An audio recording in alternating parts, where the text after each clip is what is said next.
La palabra imposible no está en mi diccionario. Napoleón Bonaparte entendía algo esencial: un líder no manda solo con ejércitos, vende esperanza, incluso en medio de la guerra. Europa, finales del siglo XVIII. Un continente exhausto tras siglos de monarquías absolutas, guerras dinásticas y desigualdad social. La Revolución Francesa había roto el orden antiguo.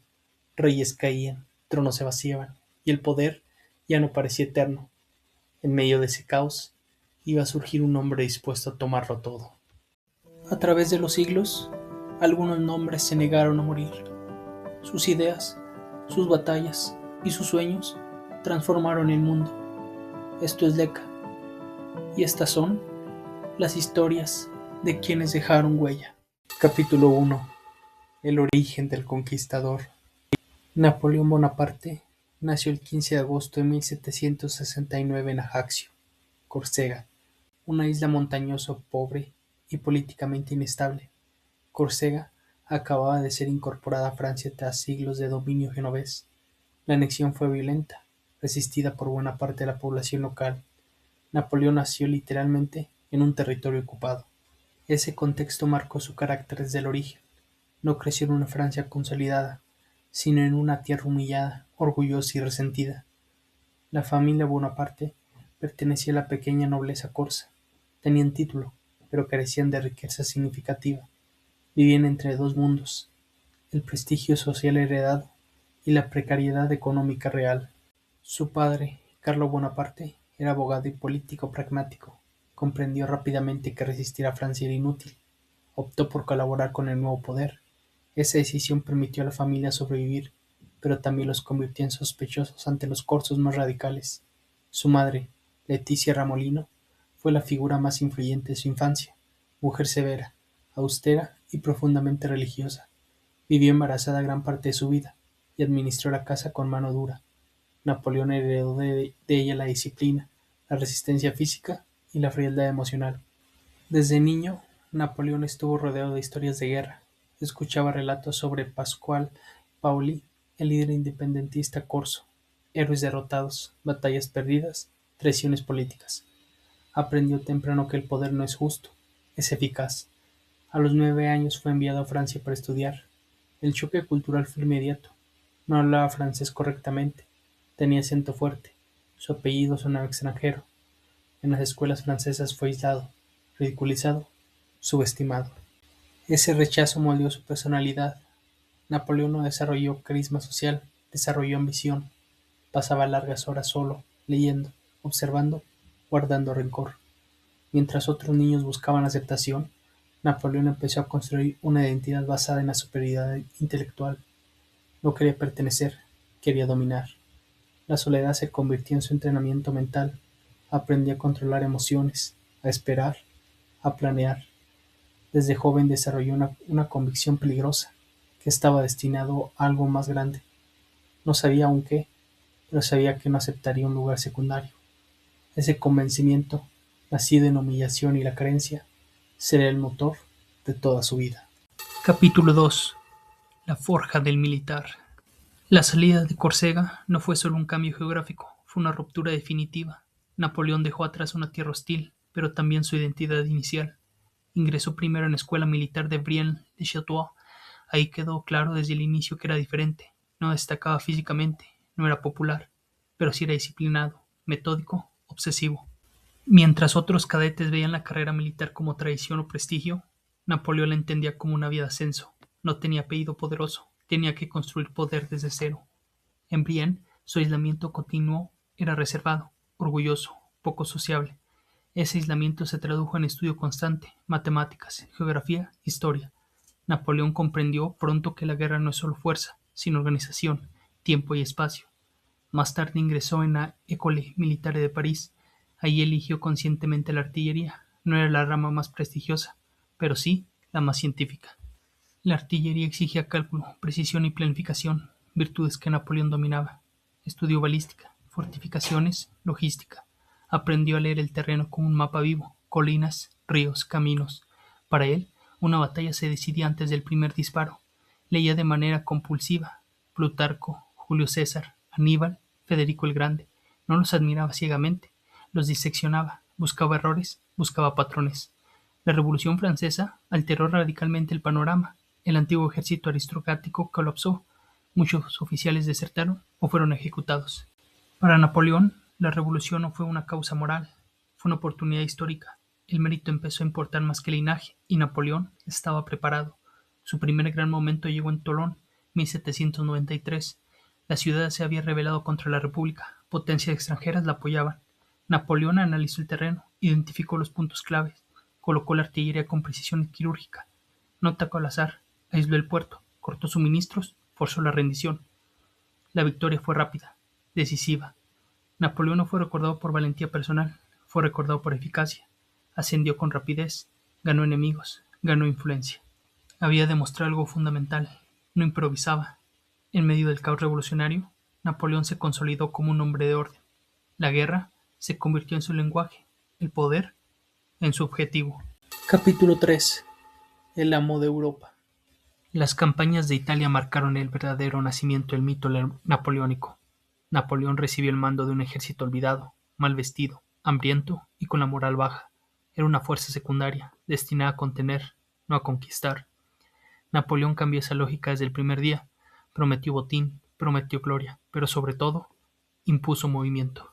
Marchas rápidas, ataques inesperados, concentración de fuerzas en el punto decisivo. Napoleón no buscaba batallas largas, buscaba colapsar al enemigo psicológicamente. Derrotó ejércitos austriacos, superiores en número, separó fuerzas enemigas, atacó antes de que pudieran coordinarse. Italia cayó campaña tras campaña. Las victorias se encadenaron. Napoleón regresó a Francia como héroe nacional, pero no se conformó. En 1799 aprovechó el caos político. Ejecutó el golpe del 18 de Brumario. No fue un acto romántico, fue una operación fría.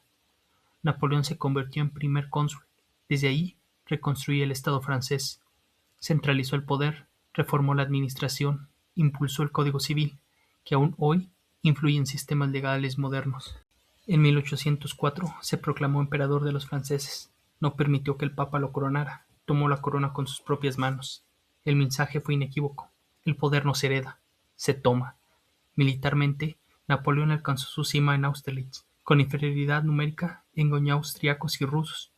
Simuló debilidad, atrajo al enemigo y lo destruyó en el momento exacto.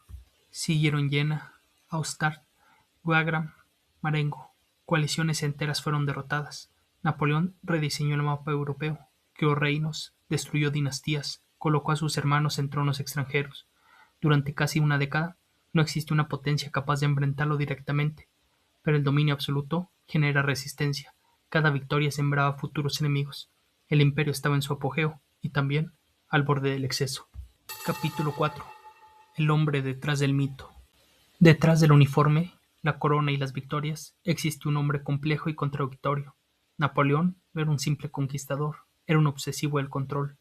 Comprendía profundamente la psicología humana, sabía leer miradas, silencios y reacciones. Con sus soldados, construyó una relación casi personal, conocía el valor simbólico de la cercanía, hablaba directamente a las tropas, usaba un lenguaje sencillo, prometió honor, ascenso y memoria eterna. Ese vínculo generó una lealtad extraordinaria. Muchos soldados lo siguieron hasta la muerte. Pero esa cercanía tenía un límite claro. Napoleón exigió obediencia absoluta. El error no se toleraba. La incompetencia se castigaba sin piedad. Con sus mariscales, la relación era tensa. Los recompensaba generosamente, pero nunca permitió que eclipsaran su autoridad. Era trabajador incansable, dormía pocas horas, dictaba órdenes de madrugada, revisaba informes personalmente. Tenía memoria prodigiosa, recordaba nombres, regimientos, detalles logísticos. En lo personal, Napoleón era reservado, desconfiado, poco dado a la intimidad. Su matrimonio con Josefina fue inestable. La amó, la necesitó, pero el poder siempre estuvo por encima. Cuando ella no pudo darle un heredero, Napoleón tomó una decisión política. La divorció. Sus contemporáneos dejaron testimonios opuestos. Algunos lo describieron como el mayor genio militar de su tiempo, otros como un tirano ambicioso, incapaz de detenerse. Intelectuales admiraban sus reformas administrativas, monarcas europeos lo temían profundamente. Napoleón se veía a sí mismo como un instrumento del destino, creía que la historia lo había elegido. Esa convicción fue su mayor fortaleza y también su mayor debilidad, porque dejó de dudar, y cuando un líder deja de dudar, el error se vuelve inevitable. Capítulo 5. El error, la caída y el legado. Todo imperio contiene en su interior la semilla de su caída. En el caso de Napoleón, ese error fue el exceso de confianza. Tras años de victorias, Napoleón comenzó a creer que la historia obedecía a su voluntad. Las advertencias dejaron de importar. La prudencia se volvió secundaria. En 1812 tomó la decisión más arriesgada de su carrera, la invasión de Rusia. No era una campaña necesaria, era una demostración de poder. Reunió la Grande Armée, el ejército más grande jamás visto en Europa hasta entonces, más de medio millón de hombres, franceses, aliados, vasallos. Napoleón esperaba una batalla decisiva, una victoria rápida. Pero el enemigo se negó a jugar bajo sus reglas. Los rusos se retiraron, destruyeron cosechas, quemaron ciudades. Moscú fue tomada, pero no conquistada. El invierno llegó, el frío, el hambre y las enfermedades hicieron lo que ningún ejército había logrado. La retirada fue una catástrofe. Decenas de miles murieron. La Grande Armée dejó de existir. El mito de la invencibilidad se rompió. Europa reaccionó de inmediato. Las potencias se unieron. La sexta coalición avanzó. Napoleón fue derrotado en Leipzig. Por primera vez, fue superado en estrategia. Capítulo 6. Muerte y descanso final. Napoleón Bonaparte murió el 5 de mayo de 1821 a los 51 años, en la isla de Santa Helena, donde se encontraba exiliado bajo custodia británica tras su derrota en Waterloo. La causa oficial de su muerte fue cáncer de estómago, aunque con el tiempo surgieron teorías sobre un posible envenenamiento por arsénico, nunca confirmadas de forma definitiva. Fue enterrado inicialmente en Santa Helena, lejos de Europa. En 1840, sus restos fueron trasladados a Francia con honores de Estado. Hoy, Napoleón descansa en el Hotel des Invalides, en París, en una tumba monumental que refleja la magnitud de su legado. Cierre. La historia es la versión de los hechos acordada por los vencedores.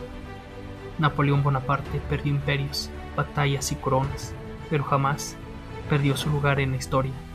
Derrotado en el campo de batalla, invencible en la memoria del mundo, porque algunos hombres gobiernan países, otros gobiernan siglos. Napoleón hizo ambas cosas. Gracias por ver esta serie en Leca. Sigue explorando las demás historias del canal y descubre más mentes que cambiaron al mundo.